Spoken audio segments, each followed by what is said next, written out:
শুভ সকাল বন্ধুরা, শুভ শিবরাত্রির শুভেচ্ছা সবাইকে। তো আজকের দিনটি আরেকটি কারণেও স্পেশাল। আজকে হচ্ছে আন্তর্জাতিক নারী দিবস। তো সবাইকে নারী দিবসেরও শুভেচ্ছা। তো চলো আজকে আমার দিনটি শুরু করছি পুজো দিয়ে। তো দেখো, আজকে শিবরাত্রির পুজো দেওয়ার জন্য আমি সকালবেলাতেই আগে নিজেদের ঘরের ঠাকুরকে সেবা দিয়ে তারপরে আমরা বেরিয়ে পড়বো হচ্ছে শিবরাত্রির পুজো দিতে একটা মন্দিরে। তো কাছেই যে আমাদের কোয়ার্টারের কাছেই যে মন্দিরটা আছে, ফার্স্টে আমি সেই মন্দিরে যাব, তারপরে বিকালের দিকে যাব হচ্ছে এখানকার যে ঐতিহ্যপূর্ণ একটা মন্দির, সেটা হচ্ছে পানি মন্দির। তো চলো তোমরা পুরো ব্লগটা দেখতে থাকো, আমি তোমাদেরকে পানি মন্দির আজকে ঘুরে দেখাবো। এখন চলো তাহলে যাওয়া যাক কাছেই যে মন্দিরটা আছে সেই উদ্দেশ্যে। তো মেয়েকে সঙ্গে নিয়ে নিয়েছি, তোমার দাদাভাই সকালবেলা অফিস চলে গেছে। পুজো দেবার জন্য নিয়েছি হচ্ছে গঙ্গা জল আর দুধ আর ধূপ আর মোমবাতি নিয়ে নিয়েছি। তো চলো মন্দিরে যাওয়া যাক। দেখো এখানে মন্দিরে চলে এসেছি। মন্দিরে দেখো কত ভিড় হয়েছে। তো সকলেই এখানে এসেছে পুজো দিতে। তো চলো আগে তোমাদের ঠাকুর দর্শন করিয়ে দিই। এই দেখো শিবলিঙ্গ, কাছেই আছে রাধাকৃষ্ণের মন্দির। চলো রাধাকৃষ্ণের মন্দিরে এবার যাই। তো এই দেখো আমরা প্রবেশ করছি রাধাকৃষ্ণের মন্দিরে। তো দেখো এখানেও সকলে বসে আছেন, রাধাকৃষ্ণের প্রসাদ নিচ্ছে। পুজো দেওয়া কমপ্লিট, চলো এবার বাড়ির উদ্দেশ্যে যাওয়া যাক। তো বাড়িতে গিয়ে মেয়েকে দিয়ে দিয়েছি হচ্ছে সকালে যেটা বানিয়েছিলাম, তোমার দাদাভাইকেও করে দিয়েছিলাম, সেটা হচ্ছে লুচি আর ঘুগনি। তো দুপুরের উদ্দেশ্যে এবার আমি বানিয়ে নিচ্ছি হচ্ছে সুজি। তো সুজিতেই একটু দিয়ে দিচ্ছি হচ্ছে কাজু বাদাম আর একটু দিয়েছিলাম কিশমিশ। তো কাজু কিশমিশ দিয়ে সুজিটা গাওয়া ঘি ছিল, বাড়ির তৈরি ঘি, সেই ঘি দিয়েই ভেজে নিচ্ছি, নিয়ে ওতে দুধ আর জল মিশিয়ে সুজিটা করে ফেলবো। তো এদিকে আর একটা তরকারি করে নিচ্ছি, সেটা হচ্ছে ফুলকপি আলুর তরকারি। তো দুপুরবেলা যেহেতু তোমার দাদাভাইও আসবে আর সবাই মিলেই খাওয়া হবে, সেই কারণেই করে নিচ্ছিলাম।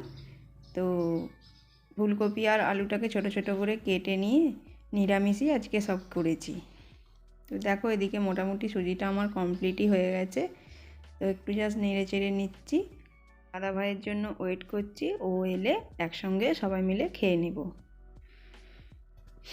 তো চলো তোমাদেরকে এখানকার প্রসিদ্ধতম একটা মন্দির, ভারতবর্ষের অন্যতম একটা ঐতিহ্যশালী মন্দির, সেটা হচ্ছে পানি মন্দির, সেটাই আজকে তোমাদের দর্শন করাবো।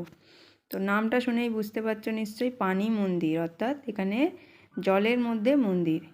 তো চলো তোমাদেরকে নিয়ে যাই আগে, তারপর বলছি। এটা হচ্ছে একটা ঘোড়াদের আস্তাবল। তো এখানে মূলত ঘোড়াগুলোকে রাখা হয়েছে, তো ওটাই আমরা দাঁড়িয়ে দেখছিলাম। তো ঘোড়াগুলোকে নিয়ে মানে মালপত্র নিয়ে ঘোড়ার উপর চাপিয়ে নিয়ে এখানকার যারা সেনারা থাকে তারা উপরের দিকে যায়, পাহাড়ের উপরের দিকে। তো সেই কারণেই এখানে ঘোড়াগুলোকে রেখেছে। তো আজকে মন্দিরের আমরা পিছন দিক দিয়ে ঢুকবো, সামনের দিকের রাস্তা বিশেষ কারণে বন্ধ ছিল। অচেনা রাস্তাগুলো দিয়ে যেতে বেশ ভালোই লাগছিল। তো উঁচু নিচু দেখো ঢালু রাস্তার ওপর দিয়ে আমরা যাচ্ছি। তো এখানটা একটা নর্দমা মতো ছিল, এটা পার হতে হয়েছে আমাদের। তো বিশেষ আমার ভয় করছিল একটু পার হতে। তো চলো মন্দিরের একদম আমরা কাছেই এসে গেছি, তোমাদেরকে ঘুরে দেখাই পুরোটা। মন্দিরের গায়েই রয়েছিল এই স্মৃতিসৌধগুলো, যে সমস্ত ইন্ডিয়ান আর্মিরা আমাদের দেশের জন্য প্রাণ দিয়েছেন, সেই সমস্ত আর্মিদের মানে সেই সমস্ত বীর সেনাদের স্মৃতির উদ্দেশ্যে গঠন করা হয়েছে এই সমস্ত সৌধগুলি। তাদের নাম উল্লেখ করা রয়েছে প্রত্যেকটা সৌধতে।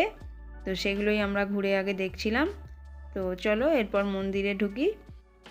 কাশ্মীরের অনেকগুলি শিবের মন্দিরের মধ্যে অন্যতম প্রাচীনতম শিবের মন্দির হচ্ছে এই পানি মন্দির। এই পানি মন্দিরটি 1000 বছরের পুরনো পানি মন্দির। তো এটি মূলত যারা শিবের তখনকার দিনে ভক্ত ছিল তারাই মূলত এই মন্দিরটি গড়ে তুলেছিলেন। ভারতীয় হিন্দু যে সভ্যতা তার প্রাচীন নিদর্শন বহন করে চলেছে এই মন্দিরটি।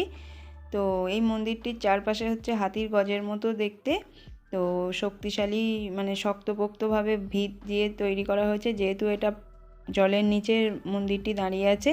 তো এটি হচ্ছে ঝিলাম নদী, যে এখানকার নদী আছে সেই নদীর জলের ওপর তৈরি করা হয়েছিল। তো এটি এখন মানে ইন্ডিয়ান আর্মিদের দ্বারা সংরক্ষিত হয়ে আছে। মন্দিরে প্রবেশ করে আমি এনেছিলাম হচ্ছে গঙ্গাজল আর দুধ, তো সেটাই আগে বাবার উদ্দেশ্যে আমি অর্পণ করলাম। তারপরে আমি ধূপ মোমবাতি দেখিয়ে পুজো সেরে বাইরে বেরিয়ে পড়েছি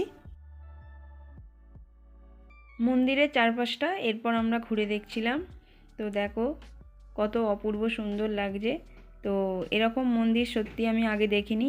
তো আমি যে এখানে এসে এই মন্দিরটি দর্শন করতে পারবো বা আজকে শিব পুজোর দিনে যে আমি বাবার মাথায় এখানে এসে জল ঢালতে পারবো, এটাই আমার কাছে অনেক বড় পাওনা। সত্যি বলতে কি পুরনো ঐতিহ্য কিভাবে আমরা এখনও পর্যন্ত যে বহন করে চলেছি, এই মন্দিরটি না দেখলে সহজেই বোঝা যায় না। তো দেখো ওপর থেকে মন্দিরটি আমরা ভিউ নিচ্ছিলাম। তো এরপর চলো আমরা বাড়ির উদ্দেশ্যে রওনা হয়ে যাই। তো দেখো বড় বড় উঁচু উঁচু পাহাড় দেখতে দেখতে আমরা এখন বাড়ির দিকে ফিরছি। তো তোমাদের যদি ভিডিওটি ভালো লাগে অবশ্যই তোমরা ভিডিওটিকে লাইক করো। ভিডিওটি কেমন লাগলো অবশ্যই তোমরা কমেন্টসে জানিও। সবার মনস্কামনা ঠাকুর পূর্ণ করুক, এই বলেই ভিডিওটি আজকে শেষ করছি। সবাইকে টাটা।